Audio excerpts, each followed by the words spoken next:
یگان صورت ای گردن ما هیچ وقت ساخته فقط در یک حالت است.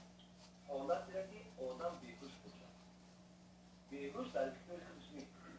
حتی در مسئله میگه که زنی هست که در حالت حاملگی قرار دارد. این ساعت یا ساعتی که میگه تولد میکنه. وقتی نماز آمد چیکار کنه؟ اصلا ببینید توی اندازه را که میگه که حتی زیر پاش میگه چکری بکنه اگر اون زمانهای خودشون کردی.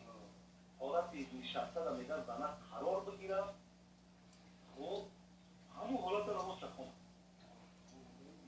تا کودک میگه از بدن جدا نشود تا همون زمان در گردنش میگه فرق. و یک مسئله که بودد که یک آدم اگر در حاجتخانه بزنه چی؟ در حاجتخانه بزنه تا همین گلوهاش در حاجتخانه است. فقط میگه کله بیرون میگه وقتی نماز باشه همون نماز چکنه. نماز خدا توی از دولگر